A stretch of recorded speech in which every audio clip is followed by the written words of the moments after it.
So now we're going to move over into kind of the translation of maybe the theory and move it into practice. And so we're going to do, as become our tradition, to invite up the practicing clinicians to now not share their needs, but actual experiences, talk about what they're actually doing, and of course, they'll have the opportunity to talk about what's still ahead, what they still need, the challenge to all of us. And so we have 3 practicing clinicians, interestingly, all at 3 different phases of their career. You'll recognize that as we go. And I find that interesting just to see how they're viewing the technology based on maybe their education and where they come from. So I'll start off and like to invite, in fact, a new member to our community, a relatively new member. I think we began working with Dr. Goetz about, I can't remember, he'll remember exactly, maybe 1 year ago. And he'll share the experience that he has. I'll take this opportunity to point out, as you notice, we're being very sustainable. You don't have printed documents in your hand to create a lot of litter around. So all of the biographies, I won't be describing them to you. They're all online. You can find all the speakers with the agenda online. If you just go, you click, you can find all the details. So feel free to go look that up if you want to know a little bit more about who our speakers are. And I won't take the time to provide long biographies. So with that, I'd like to invite Dr. Goetz to the stage, who's going to talk about his work on the inversion of left ventricular longitudinal shortening, which is a novel approach to heart failure. I think you'll find this very interesting.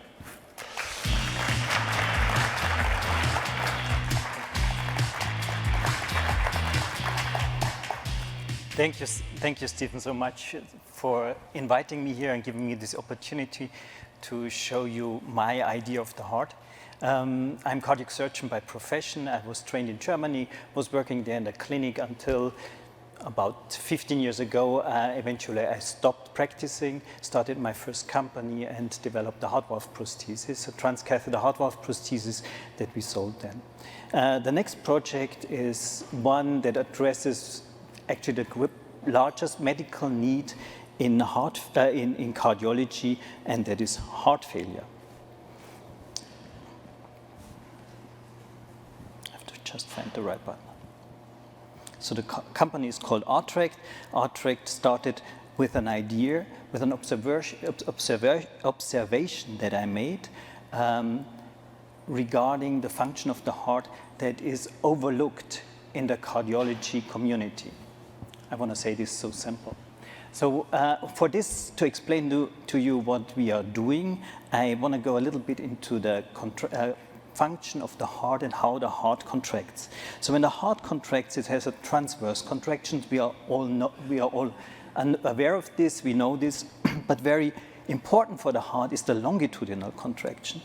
So the heart apex is stationary during the cardiac cycle and does not move. So we are talking about 1 to 2 millimeters. The upper vessels that go to the head and to the brain also don't move. The whole arch does not move during the cardiac cycle. What is moving during the cardiac cycle is the base of the heart that is moving up and down. And the muscles of the heart are made for that. So when you take the heart and you look into the anatomy of these fibers, myofibers that exist, you can unwrap the heart. This has to do with the embryological development of the heart. And when you unwrap the heart, and here the right ventricle is taken away, is unwrapped, then left is the left ventricle. And the left ventricle mainly is made of a longitudinal myocardial fiber band. And this band is made to pull down the ascending aorta. It's stretching the ascending aorta during systole, while the apex, as I said, is stationary. The heart is formed from this kind of loop that is made to stretch the ascending aorta. Why is this possible? Because the heart is entrapped in the pericardial sac, and this pericardial sac is grown to the diaphragm. And so the pericardial sac cannot move, and the pericardial sac is watertight, so you cannot move the heart out of this sac. Due to this reason, you cannot move the apex of the heart. Additionally, there's a ligament that is the nature made there to keep the apex of the pericardial sac stationary. This is so important because the majority of the pump volume of the heart, so it's about 60%, depends on this longitudinal shortening. This is how it looks like in an animation. Apex is stationary, the upper part is stationary, the ascending aorta is stretched while the base is moving up and down. And you can see this also in an MRI. In reality, the apex is nearly stationary. You can see a little bit that there is a ligament. You can see that the heart shortens and that the ascending aorta is stretched. Now, as I said, we have a problem here which is unsolved, that is heart failure. Heart failure is not a uniform disease, it's a very complex disease, but roughly you can divide it in two parts. One is heart failure, here on the right side, with reduced ejection fraction, when the myocardium is sick and cannot pump anymore. This is what we usually know, and you can put another pump in. You just pump with a machine. But the other 50% is heart failure with preserved ejection fraction. So we are talking here about the ejection fraction that is completely normal. But these patients have the same clinical symptoms. These patients suffer from shortness of breath when they exert. They have the same hospitalization. They have the same mortality. Mortality of 50% within 5 years of diagnosis, which is worse than most of the cancers that we know. Now, these patients have a very distinct characteristic, which is they have a stiffer ascending aorta as normal. This is what they are known for. And as I showed you before, this creates the largest amount of the stroke volume. And you can imagine when the aorta is stiffer, the heart has to work harder. And we see in 65 of these patients that have HFpEF that the longitudinal shortening of the heart is reduced.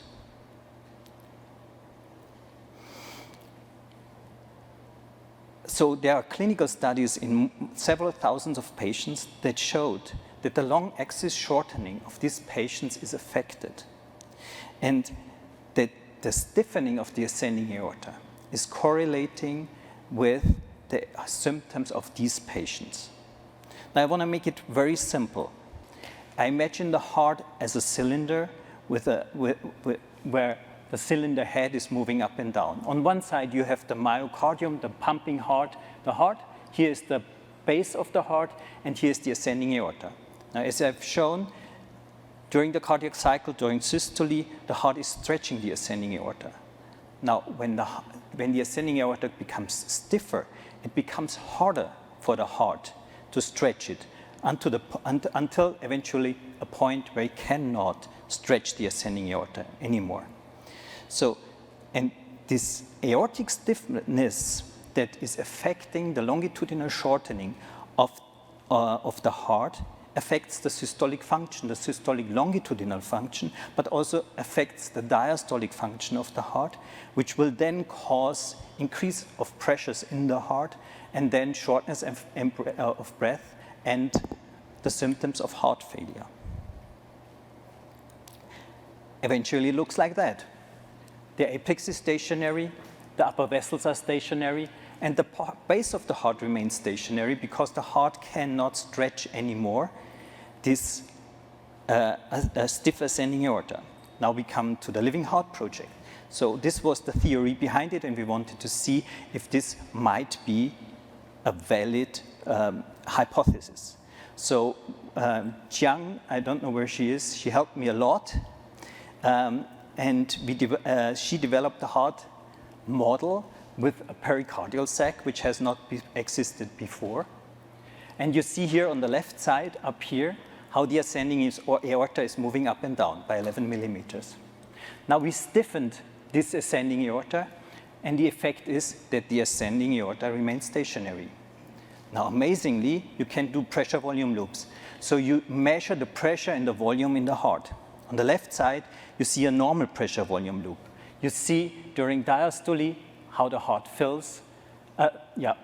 Then the valve closes, the pressure in the heart increases, there's ejection of blood until, again, the aortic valve closes, and then the pressure in the heart decreases. Now, when we stiffen the ascending aorta, we see that the heart cannot pump and cannot work anymore as sufficiently as it did before, cannot produce the same pressure and cannot pump the same amount of volume. Now, but we wanted to do it. We wanted to have the same volume, we wanted to have the same pressure. And so what we did, we increased the contractility of our elements by 100%, and by increasing the contractility, we could get the same pressure volume loop, showing us the heart can perform, but it has to work way harder. And when we look then in the stress in the heart, we can see here on the left side the normal stress distribution in the heart from blue low over green and yellow to red high stress. When we stiffen the ascending aorta, we see how the stress in the heart increases all over, but mainly in longitudinal parts. And when we increase the contractility, we see how the high stress areas appear up down to the apex of the heart. So there's a high stress at the apex of the heart where we know the apex is not grown to anything. And when we look into the strains, so the shortening, the contraction of the heart, we can see that with stiffening, blue is normal, but orange then with stiffening the ascending aorta, and then yellow with stiff ascending aorta and increased contractility, that the heart cannot contract anymore as it did before, and mainly in longitudinal direction. So the septal, the central longitudinal direction, goes down by nearly 90%. So the next idea was, can we help these patients that have this problem with the stiff ascending aorta, which affects nearly every one of us, because during our lifetime, our ascending aorta becomes about 9 times stiffer. And so the idea was, when the heart cannot stretch the ascending aorta anymore, can we do something that the apex can move? If we can recreate the shortening and make an inverse shortening and allow the heart to shorten again as it wants, then we can increase the systolic function. We can help maybe a little bit with the diastolic function, but overall we expect that this would help with longitudinal shortening. And so again, we did it with the simulation. We have here on the right side the ascending aorta that is stiff, but a closed pericardium. And then on the left side, Jiang removed the boundary condition at the apex of the heart, allowing the heart to contract again in longitudinal direction. And what happened was, here on the left side, you see bold the normal pressure volume loop, how the heart is pumping. You see the dotted line on the left side where this ascending aorta is stiff. On the right side, you see in the bold line the normal heart, and with the dotted line, you see when a stiff ascending aorta plus a free apex exists, we have the same pressure volume loop as before. And when we look into the longitudinal, or in the overall strains of the heart, we can see that the radial strain, so we have blue is normal, orange is the immobilized aorta, and yellow is the immobilized aorta with a free apex. Then you can see that radial, there is a recovery.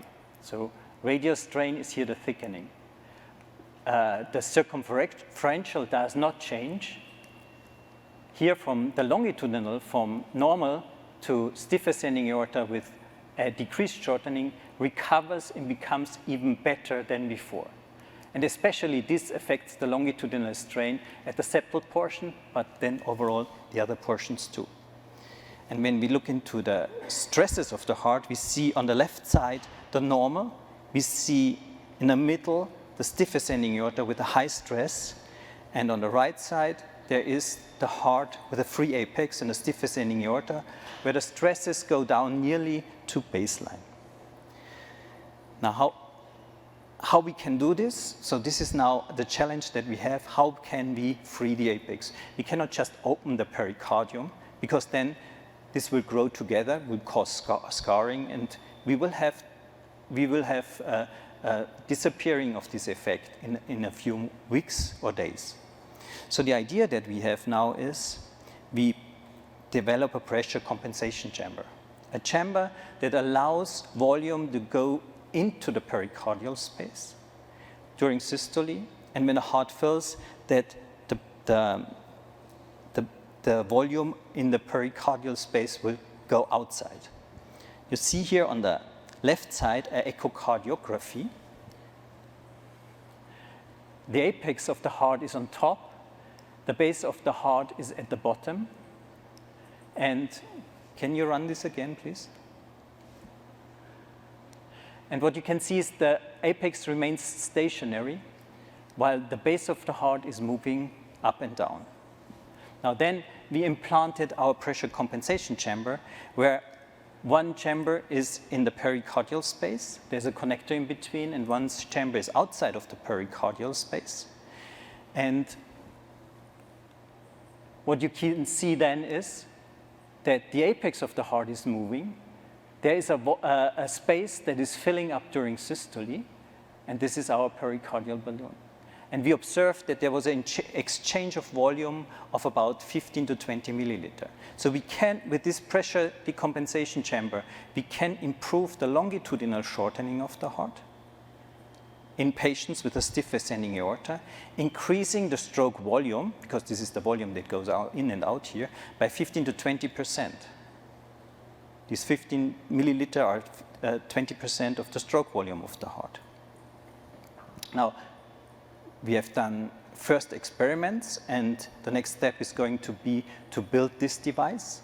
We have to adjust it to fit properly, to work properly, to be durable for more than 200 million cycles, to allow this to stay in the patient for a very long time.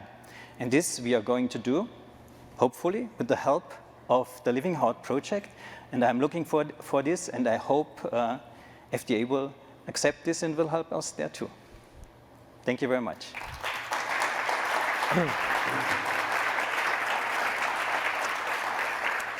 Fantastic. Thank you, Wolfgang. So we have a couple of minutes for questions, not many, but if there are questions from the audience. It's a little hard to see with the lights. I actually have a question for you. So of course I'm a little bit familiar with the work, but it strikes me that what you've done is actually enhanced the understanding, the physiological understanding of this very important disease that affects so many people. But what's the best way to share that fundamental understanding with the clinical community globally so it becomes part of the accepted behavior? How can we get the word? Well, that's a big challenge, definitely. Because we as surgeons or the cardiologists stick to these ideas and imaginations of the heart and how the heart contracts. For example, for a long time or for many, the apex of the heart is moving. Because when you go as a cardiac surgeon into the operating theater, you open up the chest, what you see is the apex of the heart is moving. And then the people come in from the media and they want to make a video, and they make a video, and then they show the apex of the heart is moving. And now we are coming, I mean, I know many know, but many do not know, and we say, whoa, the apex of the heart is stationary. And many will say, well, I don't believe this. And then no one has spoken about the longitudinal or the elasticity, longitudinal stretching of the ascending aorta. Everyone is talking about the distensibility of this ascending aorta when it becomes stiff. Now, imagine in teaching the community now that they have to look also on the elongation is a big challenge. I agree. So that's why I'm out here and I'm talking and I'm explaining, and I'm very happy that you can help us with demonstrating it because it shows it so nicely. And yeah, I'm hoping that at one point we can convince the community to do something there. Fantastic. Very good. Well, in the interest of time, thank you once again. Thank you, Wolfgang. Thank you. Very good. Great, thanks.